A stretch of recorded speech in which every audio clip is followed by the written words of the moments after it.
Baik, terima kasih. Bismillahirrahmanirrahim. Assalamualaikum warahmatullahi wabarakatuh.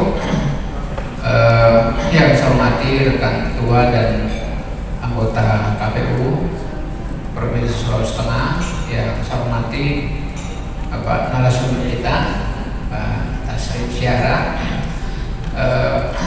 yang saya hormati moderator dan ibu bapak peserta, para pimpinan media yang saya hormati. Baik, diskusi kita pada kesempatan ini adalah terkait dengan peran media center KPU dalam tahapan pemilu 2024. Saya kira tadi teman-teman juga sudah menyampaikan beberapa tahapan ya pemilu. Tapi yang penting ada dua hal di kegiatan ini. Yang pertama itu terkait dengan kita akan mendiskusikan bahwa pemilu ini adalah sebagai sarana untuk memperebutkan kursi ya di pemerintahan, baik itu eksekutif maupun legislatif gitu. Untuk apa kita berpemilu? Tentu saja yang pertama untuk membentuk pemerintahan ya. Kita memilih presiden, wakil presiden, memilih DPR, DPD, DPRD provinsi dan DPRD kabupaten kota. Dan yang kedua, kita berpemilu ya tujuannya untuk membangun kesejahteraan gitu. Itu yang saya kira esensinya.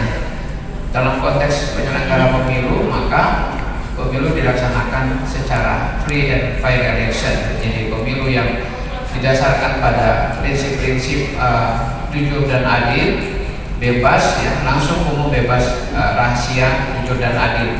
Itu sebagai prinsip di dalam pemilu. Yang kedua, teman-teman sekalian, karena pemilu ini adalah sesuatu yang penting dalam hajat hidup kita sebagai sebuah bangsa ya, dan sebagai warga negara, maka untuk apa sebenarnya informasi pemilu ini kita sampaikan kepada publik ya, termasuk rekan-rekan media. Yang pertama, informasi kepemiluan ini disampaikan kepada peserta pemilu, dalam hal ini partai politik dan kandidat atau calon, itu agar mereka bisa mengetahui jadwal tahapan, program dan jadwal pemilu ya, yang kemudian mereka bisa menyusun strategi yang tepat dalam memperebutkan suara pemilih. Nah, ini mereka akan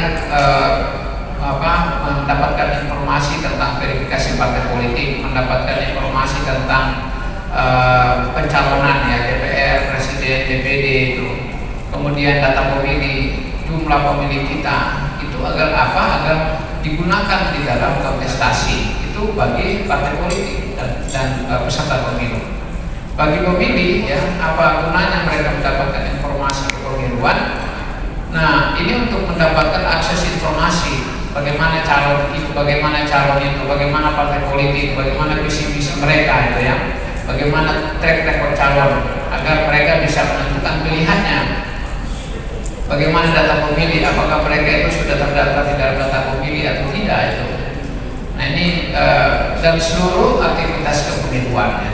Jadi ini yang saya kira menjadikan kenapa kemudian informasi pemilu itu menjadi sangat penting ya. Ibu bapak sekalian, lanjutnya tahapan penyelenggaraan pemilu di dalam ketentuan Undang-Undang 7 tahun 2017 itu ada terdiri dari 11 tahapan ya.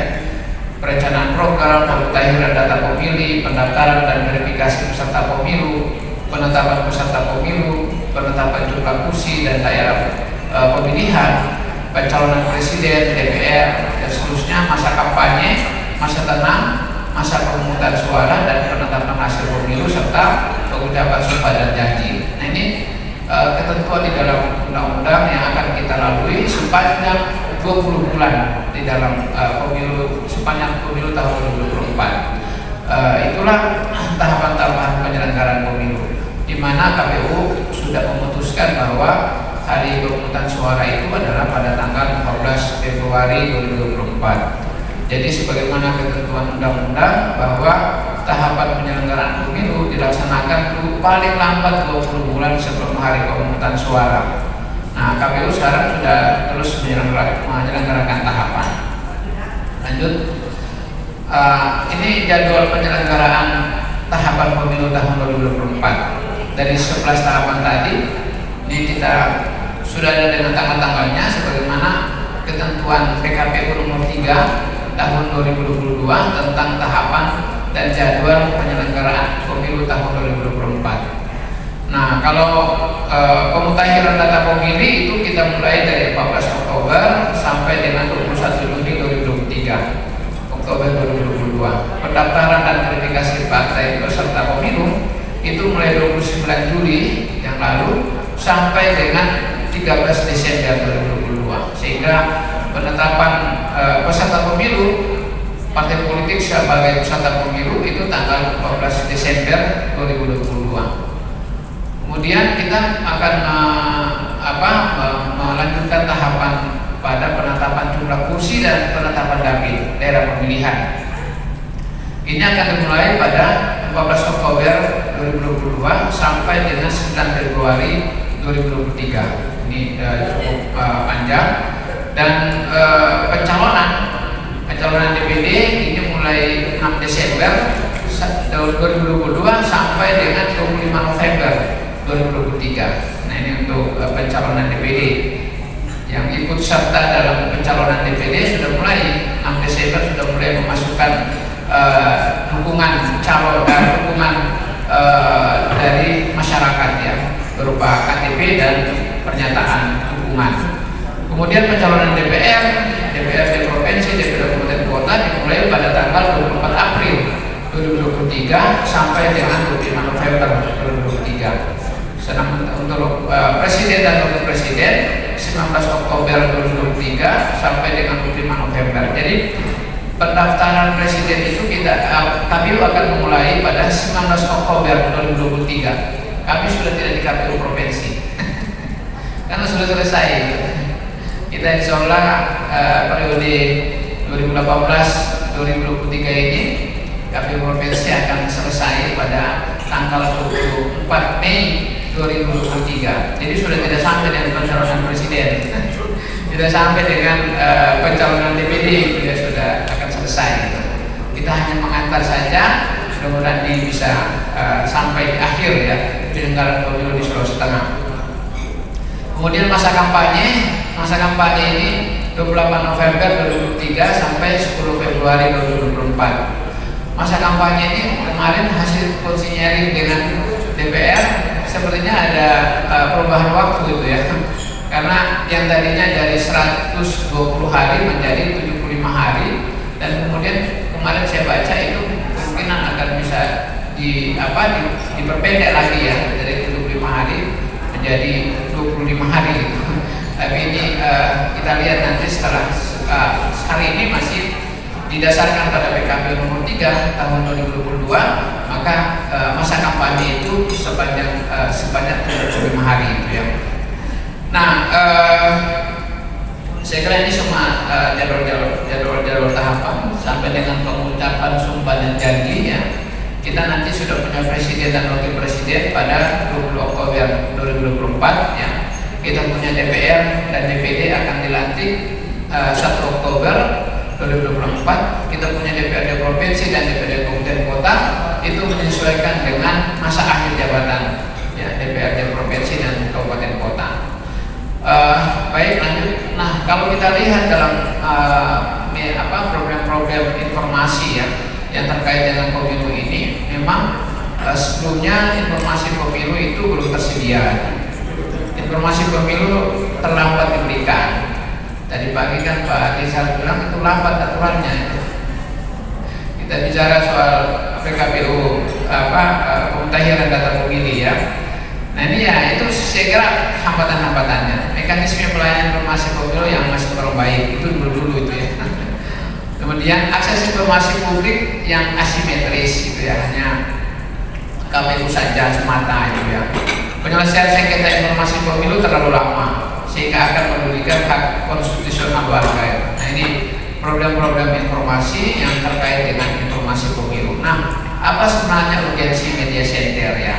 Media center itu dibentuk untuk mengembangkan pelayanan informasi kepada publik sebagai bagian dari upaya mendorong masyarakat dalam mendapatkan informasi yang akurat, cepat, mudah, dan terjangkau. Nah, ini yang saya kira kita menyediakan kanal media center di KPU Provinsi untuk mengembangkan pelayanan informasi ini agar akurat, cepat, dan mudah dijangkau oleh semua orang. Kenapa? Karena media center memiliki tugas di bidang informasi pemerintahan ya, yang melakukan percepatan informasi publik ya, termasuk di KPU gitu ya. Nah, salah satu upaya yang perlu dilakukan bagaimana menjadikan masyarakat itu melek informasi. Jadi kanal-kanal yang tentu kita lakukan, yang kita buat itu adalah melalui media gitu ya. Nah, lanjut, kalau kita belajar dari pengalaman transparansi pemilu 2014 dan 2019 ya, itu kita punya form C1 yang diunggah ya, yang melalui situng itu adalah yang paling tercepat oleh Ketua ASEAN Network Pre-Election ya, ini Ansrael menyatakan bahwa pindai formulir C1 di masa pemilu 2014 itu adalah yang paling transparan ya, tercepat. Ini penyampaian informasinya adalah bagian dari bagaimana pemilu itu menjadi sangat penting ya. Jadi kita sebab menjadikan ruang gelap yang bisa dimanfaatkan oleh oknum untuk kegiatan transaksional. Jadi kita informasi pemilu yang terbuka itu sebenarnya mengisolasi ya terhadap atau menekan adanya kecurangan, menekan adanya permainan gitu ya yang disinyalir oleh banyak orang ya. Tapi karena dengan prinsip-prinsip transparansi itu maka ya selalu terbuka dan bisa dijadikan data bagi publik ya untuk bisa mengkontrol jalannya pemilu ya. Misalnya soal perhitungan suara tadi, C1 dulu diunggah secara cepat ke dalam situng agar bisa dimanfaatkan oleh publik, oleh partai politik, oleh peserta pemilu untuk bisa mengontrol terhadap hasil suara mereka. Nah, ini yang saya kira penting gitu ya. Nah, berikutnya peran media center yang dilakukan di KPU itu sebenarnya untuk menyalurkan semua informasi pemilu secara langsung ya melalui media itu. Kita bisa menerima kritik, saran, dan masukan dari semua pihak. Itu informasi timbal balik ya, dan kemudian kita bisa meningkatkan kualitas pemilu dan pemilihan. Ibu bapak sekalian, media center ini ya di KPU, lanjut kita di dalam pengembangannya ini ada beberapa hal ya, ada beberapa strategi. Yang pertama itu secara konvensional. Secara konvensional kita melakukan FGD, pertemuan publik, papan pengumuman. Jadi ini bagian dari pengembangan media center, pertemuan dengan ibu bapak sekalian. Kemudian yang kedua, sistem yang dibangun di KPU itu adalah sistem informasi teknologi. Media center berbasis digital ya. Kita ada website, ada media online, ada media sosial, sistem aplikasi teknologi. Ini yang diterapkan oleh KPU ya. Dalam konteks media center. Kemudian informasi kepemiluan. Informasi kepemiluan yang kita buat dalam kanal website dan media sosial KPU itu terkait dengan sistem pemilu, tentang manajemen DPT, penegakan hukumnya, pencalonan, kampanye, itu sudah dikelola secara baik di dalam pengembangan media center kita. Nah, lanjut saja visi kami ya sebenarnya lanjut. Visi kami bagaimana kita menjadikan media center itu sebagai voters voice reporting. Ini yang saya kira sejak 2018 saya memandu untuk Parmasan, saya menjadikan media center ini sebagai voter voice reporting untuk bisa menyampaikan informasi ini berperspektif pemilih menjadi penting sebagai jembatan kebutuhan pemilih terhadap informasi kepemiluan. Nah, ini saya kira apa sih kebutuhan pemilih? Pemilih membutuhkan informasi pemilu secara kontinu. Jadi minimnya informasi hak konstitusional pemilih akan berdampak pada tingkat partisipasi pemilih ya. Pendidikan pemilih juga dapat dilakukan untuk menghindarkan pemilih dari praktek-praktek politik uang atau money politik ya. Nah, meliput pemilu ya dalam perspektif pemilih ini, seluruh kebutuhan informasi pemilih harus direkam oleh KPU. Nah, ini kami karena itu melalui jurnalis ya, ini kita bisa merekam seluruh kebutuhan informasi kepemiluan, mulai dari informasi tentang pemutahiran data pemilih, coklit ya, kapan pendaftaran calon, bagaimana kampanye itu dilaksanakan, bagaimana pemungutan suara itu dilakukan. Itu kita buat dalam kanal-kanal apa yang kita sebut dengan vote and voice reporting gitu ya.